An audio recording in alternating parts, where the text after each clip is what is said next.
this one on? Hello, I'm Chris Ribby. I'm pleased to be a part of this year's Institute on National Affairs. And now, at this time, I would like to remind you of upcoming events.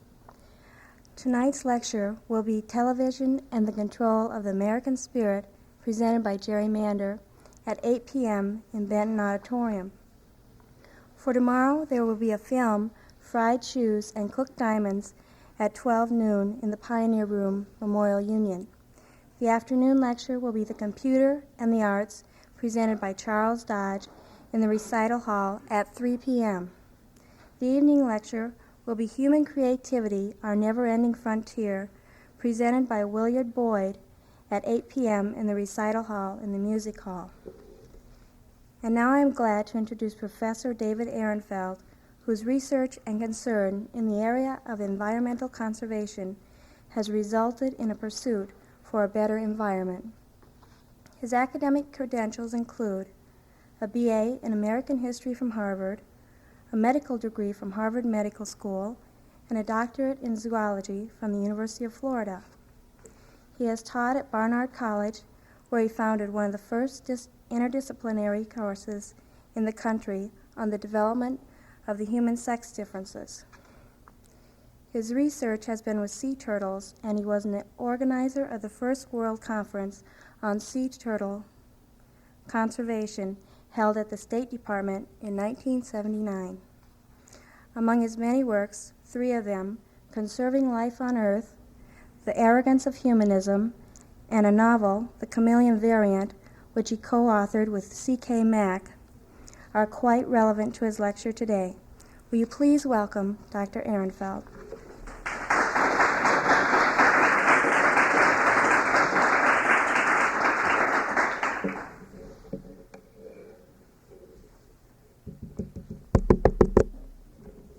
I think this one isn't on. If you have trouble hearing me, let me know. Is that all right? Can I be heard in the back? Yes? Okay. Which one is yours? This one's mine. Okay. This one's on now. Okay, fine.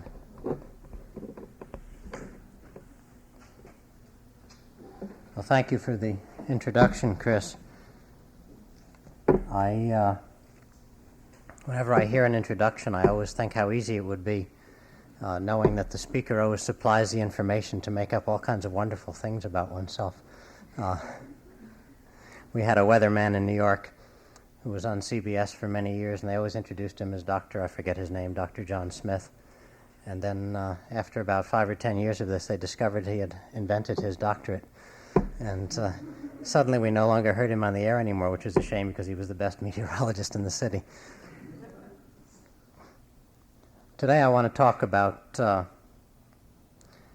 some environmental problems, and I'm going to start the talk with an assumption. And the assumption is, I suspect most of you will agree with it, that there is an environmental crisis.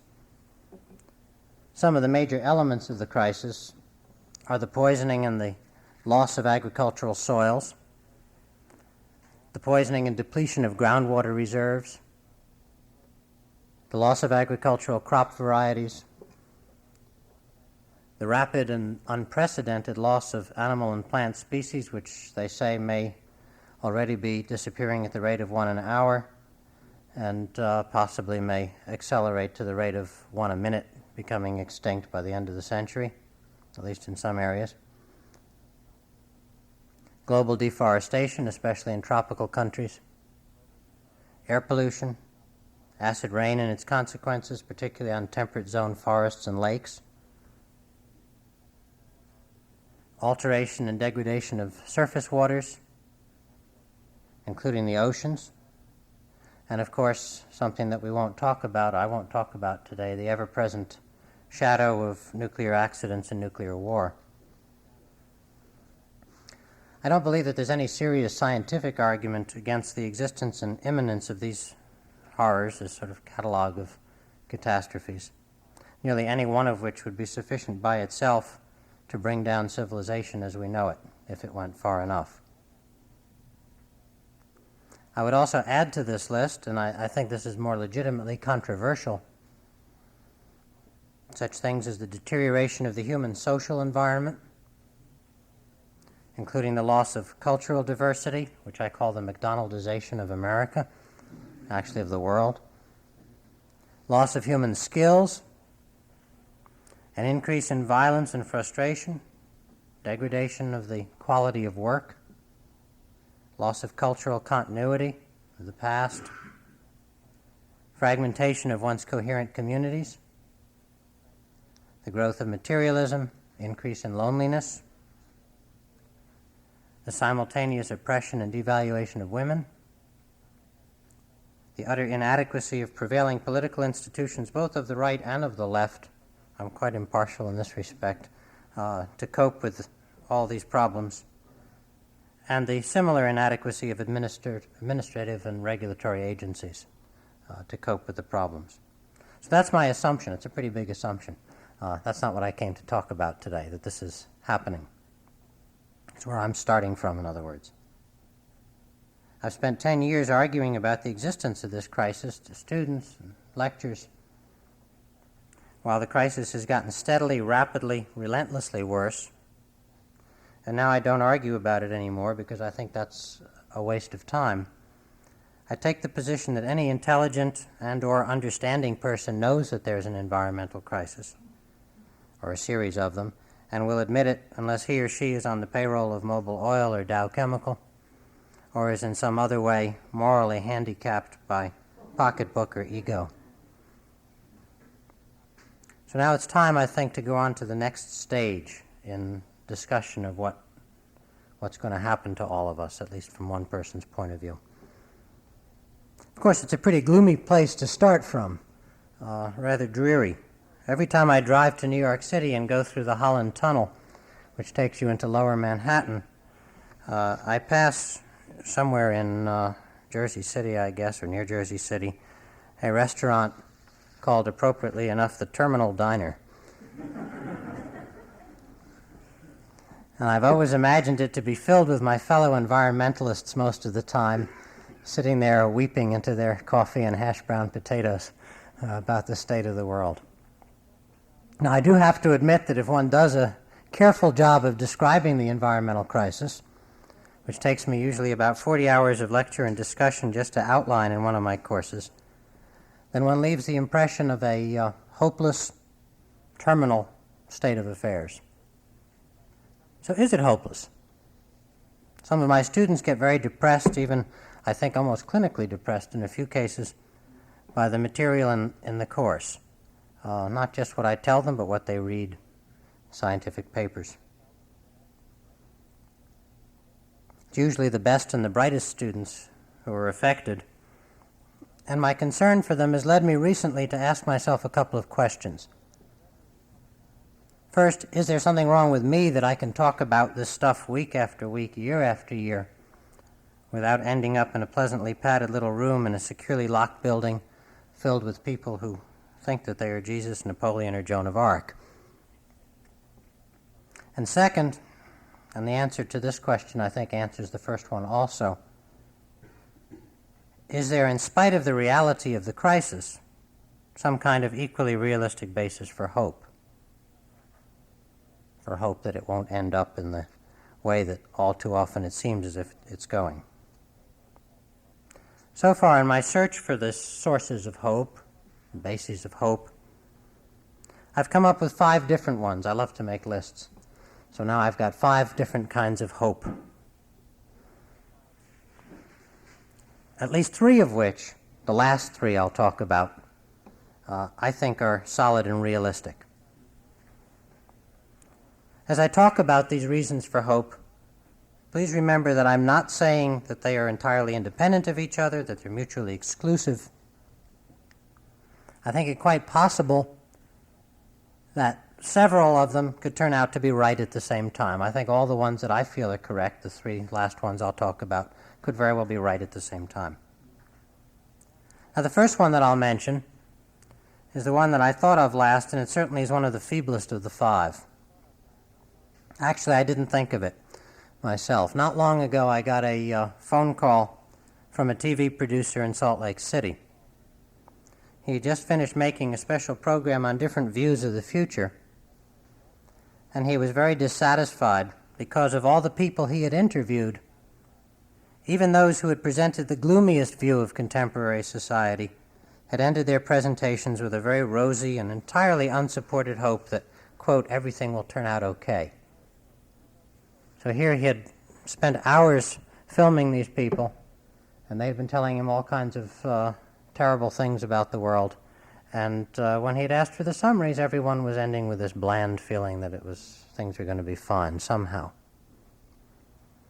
He wanted me to counteract this kind of saccharine hopefulness with, I assume, some good healthy despair, which maybe I had a reputation for. I somehow got all the way out to Salt Lake City from New Jersey. Anyway, he got me thinking, and I decided that this very vague belief that everything is going to turn out okay is a surprisingly common basis for hope among educated people who know what's going on in the world. After all, by definition, and it's surprising, I think, because by definition, blind faith and lady luck is not something you can test against reality. You can't check on it. Unlike, for example, pollution. But that's not my real objection. I think there are a lot of valid beliefs that can't be tested the way you can test the solubility of sugar in water or the time of sunrise or other facts of that sort. I don't object to it just because it's a faith. What bothers me is that there isn't any kind of mechanism or support beneath the faith or the hope. Nothing rational, nothing irrational, nothing super-rational, except for faith and luck. There's no rational, moral, or historical system to it. Not even the weak justification that it's been true so far, except in the larger sense that there is, after all, still human life on the planet, which I would say is not much of a justification. In fact, from historical knowledge and our personal experience in life, we know that things do not always turn out all right. People, nations, civilizations rise and fall. The desertification of the Fertile Crescent several thousand years ago did not turn out all right. You all learned about the Fertile Crescent in grade school, at least I did. Maybe they don't teach that anymore, about how human life arose in this wonderful area around Babylon and sweeping on over towards the Mediterranean. And where is the Fertile Crescent today? It's some of the most barren and God-forsaken area in the world. Didn't turn out all right. The deforestation by Native Americans of parts of New Mexico 1,000 years ago didn't turn out all right. The areas that they deforested around the year 1000 in Chaco Canyon are still deforested. Trees never grew back. Very striking. There's an article in Science on this last week. Love Canal and 3 Mile Island, I don't think have turned out all right, in spite of the bumper stickers that say nobody died at 3 Mile Island. There's nobody that we know about. So to assume that because we don't yet get third-degree burns when we go outside on a rainy day, that somehow the acid rain problem is going to resolve itself is to me not a very convincing way to calm my fears. I need something a little bit more substantial than this. Now the second basis for hope is the one that I suppose I'll spend the most time on, although it doesn't deserve it, but you have to nowadays. It's the one that is accepted, is, I think, religiously believed in by nearly everyone in the industrial world. It's the belief that we will ultimately be able, within the structure of existing society, to think, to predict, to plan and manage our way out of the environmental crisis. I wrote a book about this belief. I called it The Arrogance of Humanism, with humanism defined as the religion of humanity, which is one of the definitions in the OED, the Oxford English Dictionary, the belief that reason and science are by themselves adequate to solve all human problems. I gave it that title before the great crusade against secular humanism, which all of you are aware of and perhaps one way or another caught up in. but I still don't retract the word, although I use it a little bit differently from the way some of the people use it today. As you might guess, I reject this basis for hope also. Mainly for the reason that although it flies the banner of reason and science and the human mind, it doesn't really meet any rational scientific test of credibility, which a purely rational belief ought to. In fact, I think that pure faith in reason and science is an even weaker reason for hope than the feeling that everything is going to turn out okay, which at least makes no claim to scientific objectivity. Confidence in the triumph of rational planning and management is rooted in the belief that the science of prediction will be, if not perfectible, at least adequate to meet all our needs. I think prediction is one of the cornerstones of humanistic faith in our own capability of getting this edifice straightened out. And not only is there no evidence to support this belief, but I think there's plenty of evidence to prove that prediction will never be adequate to the task of helping us manage really complex phenomena. As the great economist E.F. Schumacher pointed out, and I'll be quoting some other things from him today, I'm quoting now, "It must be clear that change being a function of time, the longer-term future is even less predictable than the short term. In fact, all long-term forecasting is somewhat presumptuous and absurd, unless it is of so general a kind that it merely states the obvious. In his urgent attempt to obtain reliable knowledge about his essentially indeterminate future, the modern man of action may surround himself by ever-growing armies of forecasters, by ever-growing mountains of factual data to be digested by ever more wonderful mechanical contrivances. I fear that the result is little more than a huge game of make-believe and an ever more marvelous vindication of Parkinson's law." I agree with Schumacher. I might add by way of a commentary on this, that the person who said this was a great forecaster.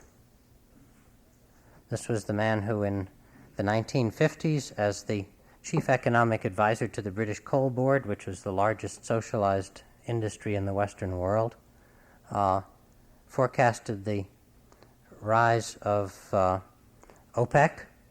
He didn't name it, of course, but he said that in the 1970s there will come about an organization of petroleum exporting countries, and they will control the price, and the price will go way up, and people will fall back on nuclear power, and then eventually they will fall back on coal. And he said that in the 1950s, and everybody laughed at him. So he was a good forecaster. But here he is saying that prediction is a presumptuous business. And he says, long-term forecasting, to repeat again, is presumptuous and absurd unless it is of so general a kind that it merely states the obvious.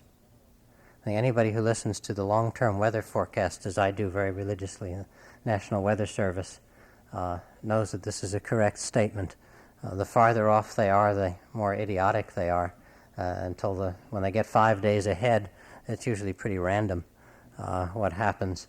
The only really sensible kind of forecast that you know would be right is, as he says, one that states the obvious. Next Sunday there will be weather. Bright during the day, darker at night, that sort of thing. Other thinkers have gone into the reasons why useful long-term prediction is a romantic fantasy. Lewis Mumford says that long-term forecasting, quote, overweights those elements in the present which are observable and measurable and seemingly powerful, and it overlooks many other elements that are hidden, unmeasured, irrational, close quote. By irrational, what he means is any small quantity or any unique occasion that doesn't lend itself to the methods of rational science, which are statistical treatment and repeated observation. And there are lots of such things that happen that are quite important, but they can't really be included in the basis for any prediction or model. He cites in this connection the physicist James Clerk Maxwell, who made an observation suppose it was by now about 80, 90 years ago, that there occur even in purely physical systems, let alone living systems, which are so much more complicated. Singular points, as Maxwell called them, moments occurring at rare, unpredictable intervals, when an infinitesimally small force, because of its character and its position in the whole constellation of events, is able to effect a very large and, of course, unexpected transformation, a catalytic kind of an effect, absolutely unpredictable. And Maxwell, the great pioneer in certain kinds of statistical treatments in physics, and the whole concept of prediction, in a sense, in physics, was already talking about these singular points, which are unpredictable by their very nature. Mumford gives us an example that, quote, in the 3rd century A.D., an objective observer might well have predicted on the basis of the imperial public works program an increase in the number of baths, gladiatorial arenas, garrison towns, and aqueducts in Rome. What actually happened, as we know, was the exact opposite, caused in large part by a fairly sudden and overwhelming rejection of the classic way of life, a rejection that would have been utterly unpredictable even if all the computers at AT&T had been at the Romans' disposal. Now, today we don't lack for similar examples. Who would have predicted, who in fact did predict, that the Green Revolution, which was based on an agricultural crop genetic diversity, was a brilliant idea, would end up by beginning to destroy that diversity, which it's doing now? Who would have predicted that the automobile, symbol of freedom, of personal freedom, which revolutionized human communications and travel in this country, would end up increasing the isolation and powerlessness of innumerable women in suburban bedroom communities, which I suppose you don't really have as much of out here, but which I'm very familiar with in New Jersey, and we see them all over the East Coast. Who predicted that the popularity of shrimp cocktails in our restaurants would destroy the society and part of the environment of the Pacific coast of Mexico? Who predicted that a single candle would come close to wrecking 2 nuclear reactors at the Browns Ferry plant in Alabama? In fact, the Rasmussen report, which came out at the time of that accident, a very fancy exercise in modern scientific prediction, said such an accident was nearly impossible and gave all kinds of marvelous statistics saying that it was, like assuming that a meteor would fall on you or something of that sort.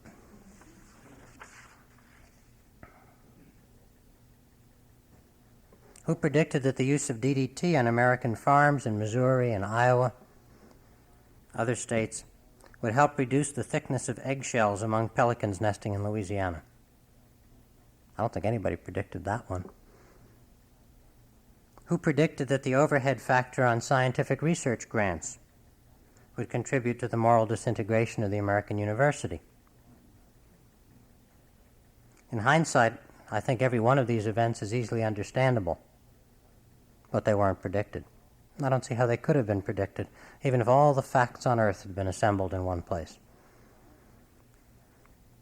The meteorologist, and it's appropriate that a meteorologist should make the final statement about prediction, meteorologist by the name of Eric Krauss, gave 3 reasons why the kinds of prediction our society demands and needs to manage our complex structure that we've set up, why these will be forever beyond our grasp.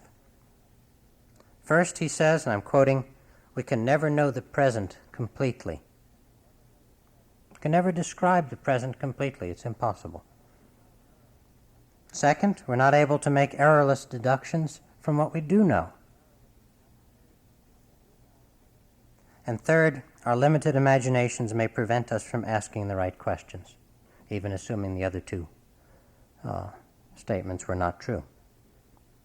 And Krauss concludes that, quote, in general, uncertainty increases with the number of possible answers to a question. One can get a good prediction only in answer to a relatively crude question. There's always a trade-off, he says, between information content and reliability. Always a trade-off between information content and reliability. This is just, of course, what E.F. Schumacher was saying. If you want a really good prediction, you've got to ask an irrelevant question to which you already know the answer.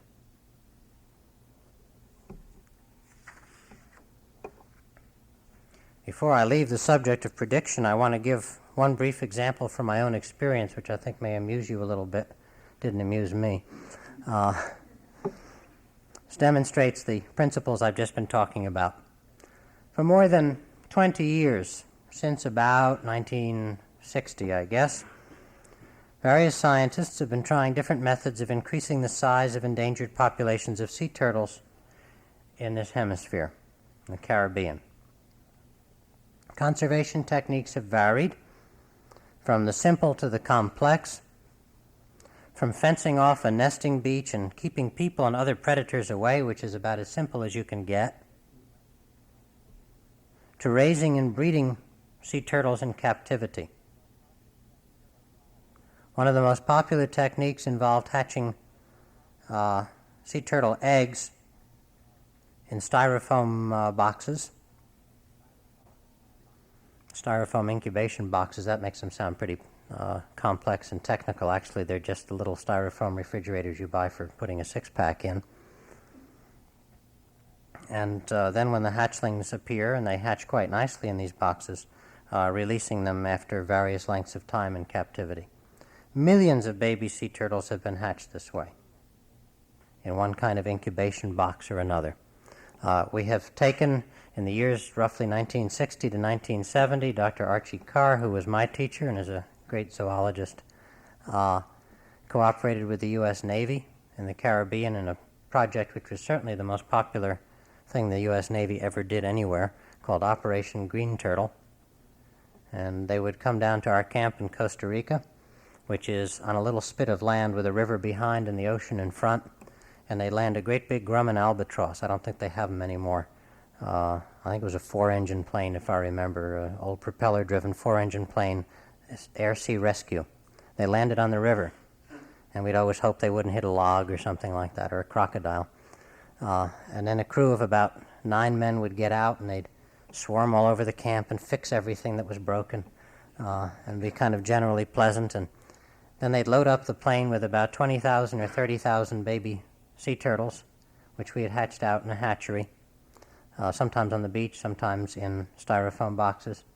Or they'd take eggs, and we flew them all over the Caribbean to places where there were once green turtles nesting, but they had been wiped out in historical times. We had good records that they were once there, and we'd go down, and various officials of the country would be on hand, and there'd be a great ceremony, and we'd open the boxes, and the little turtles would scamper out and go into the ocean, and everybody was very excited and happy. We never noticed any increase in the number of turtles, which would be easy to see because there were none adult turtles nesting on any of these beaches.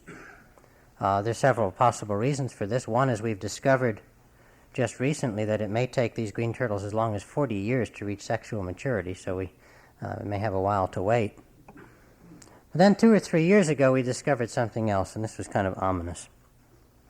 It turns out that that sea turtles do not have sex chromosomes the way you and I have.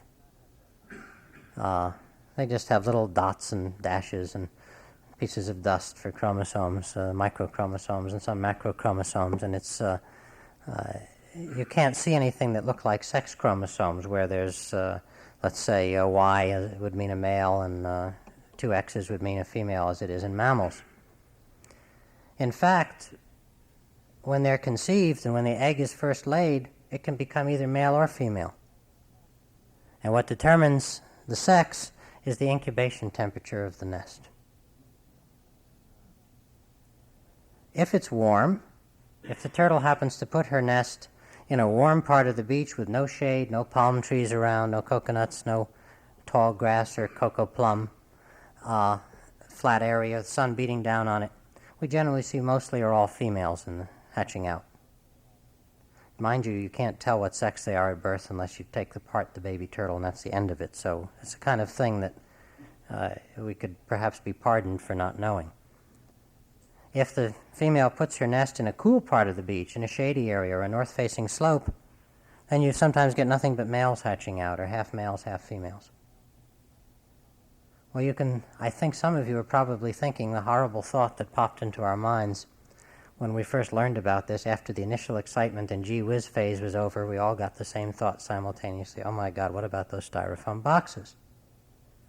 Because they were all in hatcheries, which are little sheds with a thatch roof over them, up on tables, protect them from predators all these years. And although we can't ever tell because we don't have these turtles to examine, we don't know which ones are ours, there's a good chance that millions and millions of male baby sea turtles, and nothing but males, were released in some years, which is a unpleasant and scary thought and makes you think that all of your work is for nothing. Now, this eventuality couldn't have been predicted for all the reasons that I've given previously.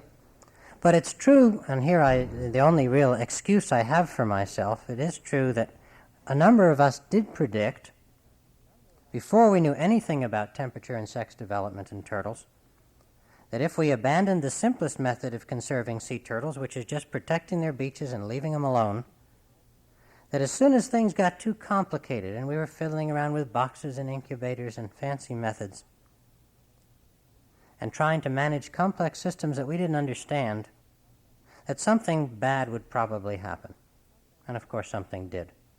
So we predicted it in that sense, but I'm afraid that's the only sense in which we predicted it.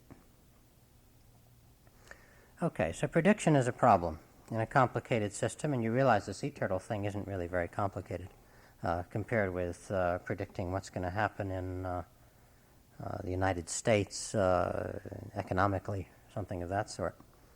Even if we could predict without significant error, we still couldn't plan and control even, I think, the important events in the complex and the unbelievably interconnected society we have elaborated in recent years.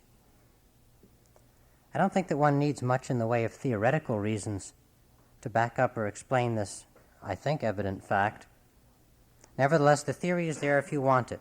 Many writers have discussed this myth of control, the myth that we are in control, or could be in control. And they've discussed it from all kinds of perspectives. I'll just list a few. The scientist and engineer, and philosopher really, Eugene Schwartz, wrote about the futility of the technological fix, which generates more problems and more intractable and expensive problems than the ones it solves, with each generation of technological fixes you get into. Leopold Kohr and E.F. Schumacher and Jane Jacobs and Kirkpatrick Sale have written about the impossibility of dealing with things that are too big, whether these things are corporations or countries or whatever. Others like Alvin Toffler and again Leopold have described the human political and economic contradictions inherent in the management of common resources. The rocket scientist and computer inventor von Neumann and Oscar Morgenstern, in their book on the economic theory of games, proved in mathematical terms that we can't maximize more than one variable in a system at a given time. I want to dwell on this for just a sentence or two because I think it's very important. They said you can't, in a system full of interconnected variables, maximize or control for some maximum more than one variable at a time. It's theoretically impossible. Larkin showed that this was true even for a comparatively simple business like managing a fishery. One species of fish that you're catching in a fishery. And now I think President Reagan is doing a very fine job of proving the von Neumann and Morgenstern theorem in government with his simultaneous management of the variables of unemployment, inflation, interest rates, growth, consumption, value of the dollar, balance of payments, cost of gold, national debt, corporate income, personal taxes, and sizes of the defense arsenal. One variable at a time is all you can maximize, and he's running into that now. So far he's been doing pretty well with inflation. That's his variable. The others are all out there in left field somewhere. This, of course, is not a partisan statement. I think any other president would have had a similar problem with an attempt to control all of these, maximizing each of these variables at the same time. Continuing the with the myth of control, George Orwell pointed out the insidious inverse relationship between freedom and what the managers call efficiency, and I'll talk more about efficiency later. And finally, Wendell Berry and C.S. Lewis, J.R.R. Tolkien, Goethe, Christopher Marlowe, and other greats, both living and dead, have shown in pitiless illumination the fundamental moral problem of the myth of control. And I don't think I need to go into that. But we don't need all of this intellectual stuff, and one tires after a while of intellectual stuff, to tell us that control is a joke. Anyone with eyes and ears and a brain who uses them at the same time can tell you that. Anyone who wanders around Iowa in springtime, I'm told, deeply inhaling the fresh breezes with their rich aromas of spring flowers, paraquat, atrazine, can tell you how much in control we really are. We had an oil spill in my town, in the Green Brook, which runs in back of my house, not too long ago. We have 15,000 people and 135 industries in my community, so we're used to that kind of thing. We have lots of oil spills. Our regional health officer, who's very good, called up the appropriate office in the New Jersey Department of Environmental Protection, our DEP. We don't bother with the federal EPA anymore. That's like poking a corpse. And the DEP said, we'll put you on the waiting list, on the oil spill waiting list. Somebody will probably be up to check out the stream in about 2 weeks. That's the reality of control for us. A few days later, unrelated incident, we caught somebody dumping the innards of old transformers on their property. Lots of old transformers. The question, of course, is did they contain PCBs, which are very deadly chemicals and very persistent. After 5 phone calls to various offices of the DEP, we finally found someone who felt responsible. Sorry, he said, we can't spare anybody, but if you want, you can check for PCB yourselves, and here's how you do it. Just put some of that stuff on a copper wire and burn it in a Bunsen burner, and if the flame turns green, it's PCB. Beautiful. If there's any chemists in the audience, they'd be horrified at such a statement. On our side of the Raritan River, which is the major river of central New Jersey, and upstream from us about a mile is the American Cyanamid Corporation's Bridgewater plant, a gigantic plastics corporation. Hundreds of buildings making more than 5,000 different organic chemicals, which they sell, and God knows how many intermediates and byproducts which are manufactured in the process of making those 5,000 different chemicals. Huge chemical waste lagoons, some more than 60 years old. Waste discharged directly into the river about 100 yards or so from the main intake pipe for the Elizabethtown Water Company, which supplies drinking water to about 1 million people, and which is owned by the family of the governor of the state of New Jersey. The advance wave of chemicals from cyanamid has traveled through the groundwater, and we just discovered has reached wells a mile from us, a little less than a mile from us. And I haven't even mentioned to you union carbide, reagent chemical, general aniline and film, or the radiation site on the old Marine base, all of which are a lot closer than American cyanamid. Now, when we on the Board of Health in this town, and we try to do a good job, most towns don't even have a Board of Health, when we take one sample of water from one well, and we scan it for about 20 organic chemicals that we are willing to name, common ones, it costs us from $50 to $400 to have that analysis performed, depending on what we're looking for. Our annual municipal laboratory budget for all laboratory testing pertaining to public health is $1,000. That's pretty generous for a small town. That's the reality of control for us at the local level.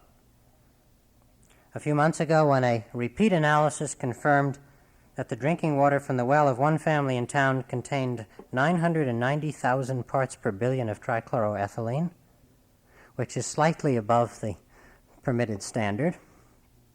It's almost like drinking dry cleaning fluid straight from the cleaners. When we had this repeat analysis, the DEP became very interested. They couldn't do anything about it, but they said they were fascinated. It was a record, you see, to make the Guinness Book of Records. In the words of Raymond Dasman, who's a good conservationist, nobody is at the wheel. He entitled a chapter in one of his books, Nobody is at the Wheel. I think it's a wonderful title for a chapter. And New Jersey, mind you, is a progressive state. It is. We get all these terrible things first because of our tremendous amount of industry and our high population density. So we're really very used to coping with it. Your problems in Iowa are certainly different, but I really doubt that the situation is much better if you were to look beneath the surface. Still, the myth of control persists. The New York Times Sunday magazine tells us how genetic engineering is going to bring us all a free lunch.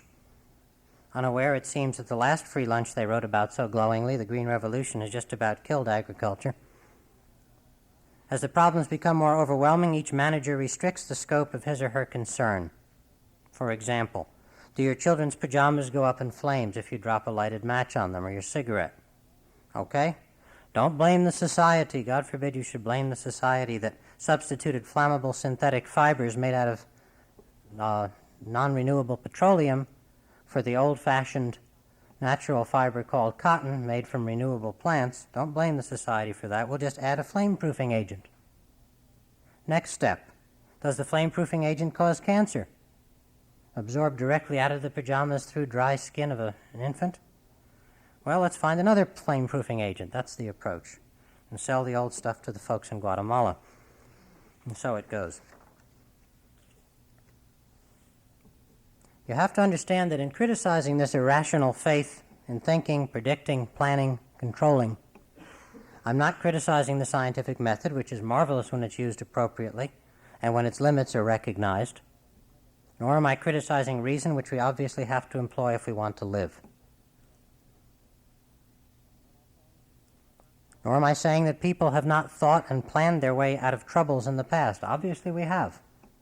What I am saying is that the present environmental crisis is not responding to massive doses of humanism, of the control and fix-it mentality. And when the medicine makes the patient worse, you don't double the dose. So I think it's time to lay to rest the dangerous idea that a little more money and a little more power in the hands of certain really smart people will fix everything up just fine. So what other bases for hope are there? I haven't given you very good ones so far. I've just talked about two. Well, here's a third. And this is superficially similar to the first, but with the critical difference that reasonable mechanisms are provided.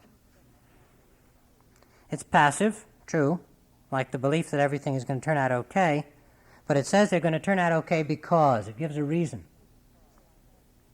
To people like us steeped in the notion that reason is king, this because is more satisfying. I freely admit it. It's more satisfying to me anyway. One of the apostles of this hope, I think the leader of this, is a man named Warren Johnson, a geographer at San Diego State University in California. And Johnson's thesis, to do it the injustice of squeezing it into a few sentences, is that a scarcity of resources, of energy, of metals, of wood, of land, soil, is going to force us to do what all the planning and all the management in the world can't do. It's going to force us, he says, to treat our resources and our environment with respect and to reorganize our society into the small, semi-independent units that can survive. Johnson describes this as muddling towards frugality. It's a very clever little phrase. Here's his book, which is now out in paperback too. Nice book. Muddling towards frugality. It's a very appealing thesis because it incorporates the belief that everything is going to be okay, and then it gives that belief a nice solid mechanism that's understandable. Better yet, the mechanism doesn't depend on goodwill, doesn't depend on education, leadership, altruism, mass indoctrination, or any of the other traditional prerequisites for widespread change. It's going to happen even if people stay ignorant and self-interested. Rather than use up the last drop of gasoline in cars that get 8 miles to the gallon.